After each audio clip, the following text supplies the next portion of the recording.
Hey everybody, AlphaGinger here. Today's episode is gonna be a little different. I just wanted to kind of discuss this topic that I've been hearing a bunch of my friends and coworkers and everybody talking about, and it just seems like there's confusion around this topic, and I wanted to kind of clear some up with the minor knowledge that I know of it so far. And the topic I want to discuss today is net neutrality.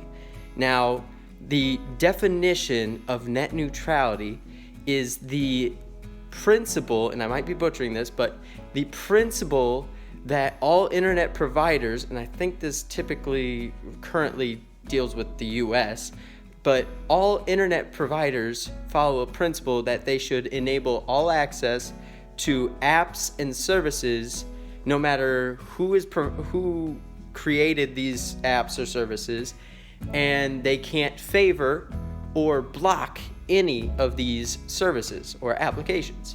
And that's the gist of net neutrality. Now, when I hear about net neutrality from my friends and coworkers, it's not discussing what's been going on in the news and stuff. It's literally they don't know what it is. Like, they're just saying, well, what the hell is net neutrality? I keep hearing people talk about it on the news and this stuff.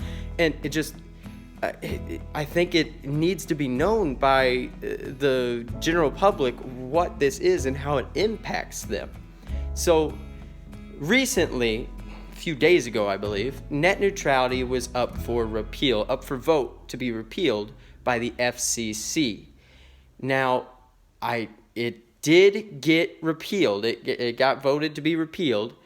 And so now that it's repealed, a lot of people are kind of confused also on what that means for them. Like, how does it affect just regular old Joe down the street? And I'll try to explain it with a few examples here. So, net neutrality, without net neutrality, here's an example. Say your internet provider is Comcast. So you have Comcast, and right now, or 3 days ago, or a few months ago, when you got on your phone or your PlayStation or whatever, and you used your Comcast internet provider, you would be able to access all of your apps on your phone, on your PlayStation, on your TV, on all of those.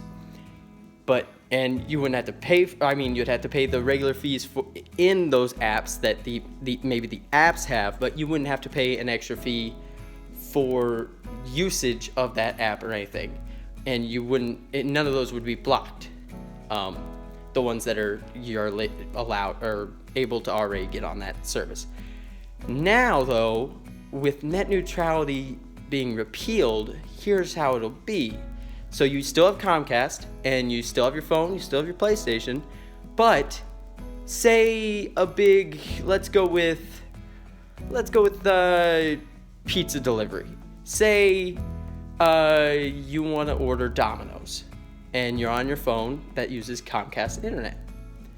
So you open up your Domino's app, and it's buffering, and it's going really slow, and you're not able to move through the menu as fast as you once were.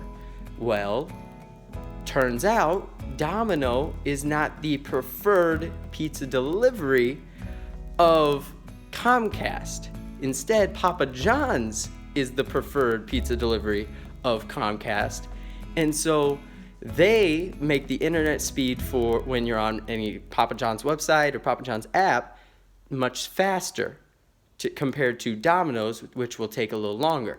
Or another flip side of it could be that since they have a deal with Papa John's, Comcast does, then you just won't be able to get the Domino's app. It's not an option for your phone. So that's one of the examples of how net neutrality might impact our everyday life. Uber or Lyft, if Comcast prefers Lyft over Uber, and you have an Uber app, and there's a lot of Ubers around your area and not really a lot of Lyfts, and guess what? If Comcast doesn't allow you to get Uber and only let you get Lyft, then you're out of luck. You're You're going to have to get the Lyft app and hope that maybe a Lyft comes around your area. But that's another example. Another huge example I can think of on the spot would be, oh man, those were two really good examples. Say you wanted to access Hulu. Oh, here's another good one. Okay. So say you wanted to access Hulu because you have a Hulu account and you wanted to access it on your TV, PlayStation, phone, wherever you want to. You can access Hulu almost anywhere on a mobile device or whatever. Say you wanted to get on your Hulu account though, and you have Comcast. Well, turns out Netflix has cut a deal with Comcast that they want to be the preferred or maybe the only streaming service provided by Comcast. If they're able to cut that deal, guess what? You're out of luck with your Hulu account. You literally might not be able to access Hulu because Netflix is what Comcast carries, not Hulu. And so you would either have to drop Hulu, get Netflix, or search for a different internet provider that provides Hulu.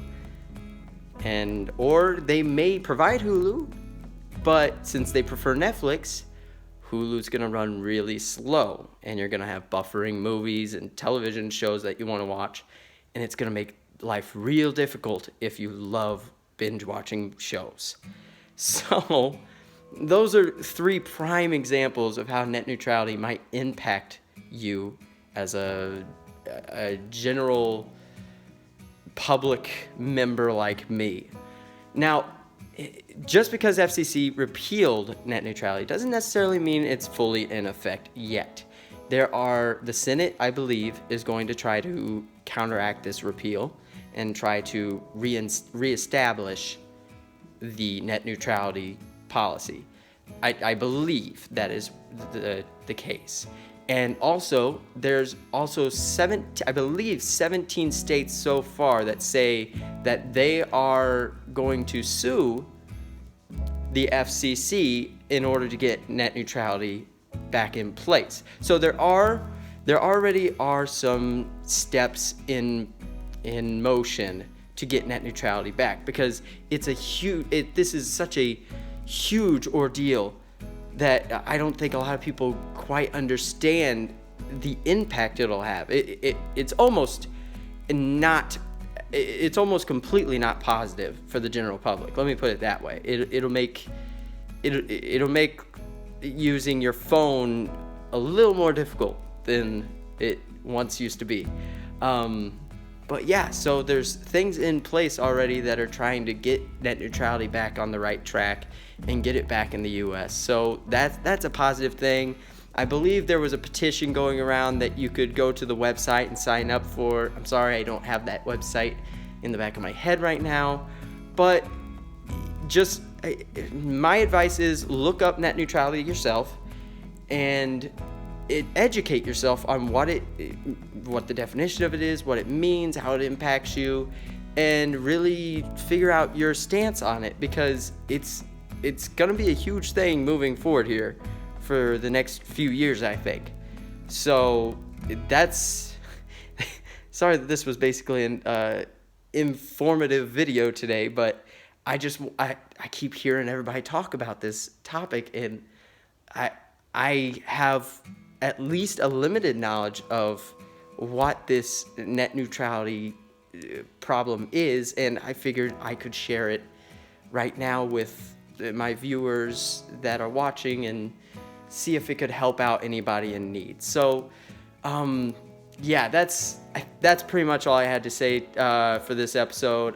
If you liked this kind of video, if you liked me doing kind of an informative video, please click the like button, comment on if you enjoyed this kind of video from me, and don't forget to subscribe to my channel.